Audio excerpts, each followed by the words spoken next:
you're working for NeuroNexus. Yes. And you make brain implants, right? So, do you want to describe a little bit about NeuroNexus?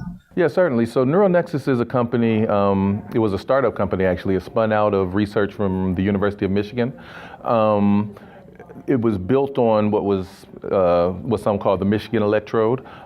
It's a thin film silicon substrate electrode with recording sites that could also be used as stimulating sites. So yes, the Michigan Electrodes, they have their silicon substrate, and they have what you call laminar site arrangement, which means that you'll have a shank that can have sites up along the shank, and those are made of iridium. And those sites can be used to record electrical signals for electrophysiology recordings. You can also stimulate through those sites, and we offer probes for optogenetics with a fiber that can also shine light into those areas. So we have a wide array of electrode products that could be used for recording, stimulating, optogenetics, kind of what have you in the research field. We've also recently stepped into the data acquisition and analytics aspect of the field. So that the workflow that begins with a probe interfacing with tissue, then moves on to the hardware that records your signal, and then moves on to being able to identify and analyze that signal and produce publishable reports. Currently, NeuroNexus is perhaps one of, if not the only company that can offer that complete workflow all in one place. Okay. Yeah, so I guess we were talking about this as we're coming up here. There's basically two teams, like the Utah and the Michigan side of things, right? And the Utah electrode array is more like 100 pins coming out, and each one at the tip of the pin is where they can read the electrical activity of the brain cell, right? But Michigan array is more, it's on one side, almost like a sheet of paper, and then there's multiple arrays on one needle, yes, something like this, right? What are the advantages of this? Right. So yeah, this takes us back to the whole Michigan versus Utah. There was the Michigan array and the Utah array, and it was almost like a football game. But the advantage of the Michigan approach, or now the NeuroNexus approach, is that if you've got, as you called it, a needle that has multiple sites along it, then you're able to set up different types of recordings and record from more precise volumes in both the vertical and horizontal direction, as opposed to if you only have a site at the tip. And we actually offer a three-dimensional electrode now, and we call it a true three-dimensional electrode, in that it's multiple two-dimensional electrodes in a platform. So you've got shanks that are moving in this direction, you've got this direction represented, and then you've got sites along the shank. So you have all three dimensions in this volume. And so that's also an advantage because it's one of the few true three-dimensional electrodes that's on the market. Okay. And how many recording sites are possible? Right. Well, are possible is a different question. Currently, we offer 16, 32, and 64 channels are the standard. We have some 256 channel probes that are in our catalog, and we're working with groups on custom projects up to 1,024 channels. So essentially, the technology would support as many electrode sites as someone might want to use. The question then becomes, once you have all of this data from all of these different recording sites, what do you do with it? And that's actually the impetus behind why we moved more into the analytics field, because we wanted to be able to offer some smart solutions for dealing with all of this data, with the ulterior motive of kind of pushing the entire field into these really high channel count experiments, because we think that that's kind of where the coolness lies. The more channels, the closer spaced, the more you can potentially mimic what's done in biology. Yeah. And so that's where we'd like this to go. Yeah, so our standard spacings operate kind of in, say, I think in our catalog, 20 micron spacings are our closest available in the catalog, and then we offer 50 microns, 100 microns, 200 microns up from there. But we can go closer than 20. I think if we push the envelope with kind of our custom approach, maybe 3 to 4 microns is as close as we've gotten. And our design engineer can tell you we can go closer than that, but then she has to do some tricks that makes it a little more custom, maybe a little pricier. But we can push the science. If we've got an application, we can push it. Cool. And you brought some demonstrations. I think we can show this. Yeah, so these are a few things. This is an example of a monkey skull with one of our vector arrays in there. A vector, this is the connector of the probe, this is the shaft of the probe, and then it comes down kind of into the brain there. That would be for a deep brain application in a large animal model. My dissertation dealt with Parkinson's disease deep brain stimulation. So people doing research on something like that using a primate might want to use a vector array. This is our smart box.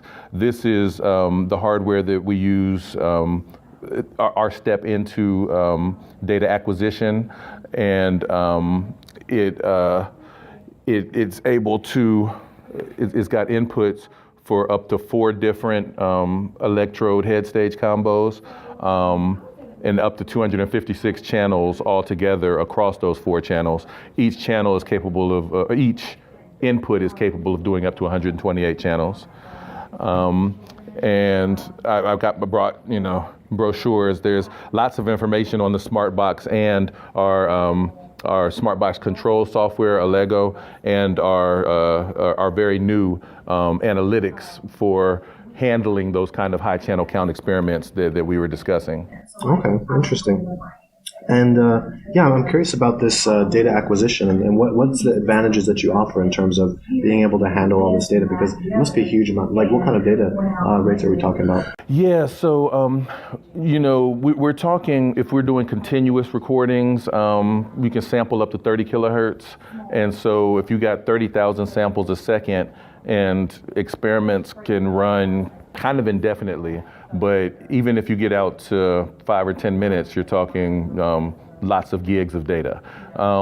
So some of the advantage of what we're trying to offer with our analytics package is that in order to process that type of data, it's not even the raw size of it, it's the time that it takes to do. So in my dissertation, I had a probe with 8 channels, and I was manually spike sorting each one of those channels. So each channel to manually spike sort might take 20 minutes, 25 minutes. Well, if you got 8 of those channels, 8 times 20 minutes, you're talking a couple of few hours to record, to spike sort a full recording. Well, if you've got 256 channels, then that multiplication gets really out of control in a hurry. And that's just for one particular experiment. If you got repeated experiments, then you can see how this would get unmanageable in a hurry. So there are different techniques for spike sorting. What I was describing, I was doing with manual spike sorting. There are different approaches for automatic spike sorting that are publicly available, have been published. And so in our N2X platform, our first offering in the analytics area, it's called a Vadir software. It offers a spike sorting app that has 3 of the publicly available automatic spike sorting methods implemented. And they're implemented in such a way that the user could choose which of them they wanted, run the software, and then perform manual oversight on what comes out to be confident in their answer. It also has a pre-processing component where you can curate your data, perhaps remove artifacts, perhaps filter it in some ways. In my dissertation, I did a lot of work with independent component analysis, and we have an ICA filter that you can apply beforehand. So by kind of putting this all in one place, and everything in both our acquisition software and our analysis software is done with what we call a probe-centric or a neural-centric approach, such that the probe that you use to record, so say you have a four-shank probe, it's pre-mapped so that each site location is mapped into the software such that you can look at the spike traces and you can look at a map of the probe. You can click on a site and it'll tell you which trace that is. You can click on a trace, it'll tell you which site that is. And so having that type of relationship gives the user a good idea of where they are in their recordings at any given time. And it also gives them an advantage in choosing if they only want to analyze a subset of the data, they can choose that intelligently as opposed to having to do all of everything in order to be effective. Interesting. So does that mean that the spike sorting and it's not a real-time thing? You have to go back and do it? So it is not a real-time thing in the sense that the N2X platform reads in a recorded file that you've already done. However, there is a possibility you can use the platform to read in data as it's being recorded. So then it would essentially be streamed into the N2X platform, and then you can apply your sorting algorithms on data at kind of a fixed latency after it's been recorded. So it's still not real time, but with this approach, we can access the data very close after real time. Okay. Interesting. And yeah, so what else, so to kind of cut this short, what else have we not talked about that you would like to mention? Yeah, I guess the biggest thing from a NeuroNexus perspective that we would like people to know is that we're a company that's built on custom. So our background is all electrodes, and we would offer a large variety of catalog electrodes, but we also offered a large custom service. Our main research or design engineer would always say, if the customer could draw on a piece of paper how they wanted their sites to be arranged, then we can make probes that would fit that design. Well, we're trying to do the same thing with the software now. A lot of the analytics software that I described to you, it's Python based. So along with the user interface, you would also receive a Python notebook. And so we offer the ability to customize the functions that are in that notebook to be tailored towards what a customer wants. If they're not already Python experts themselves, then we can provide something that fits their need. So, we're a company that is very interactive with our customers to really make sure that you're able to get everything you need to do the research that you want to do. Like that's, at the end of the day, that's what we want. Okay, sounds good. And last question too, what kind of heat generation does the electrode have any heat generated? So the electrodes do not, because they're all passive.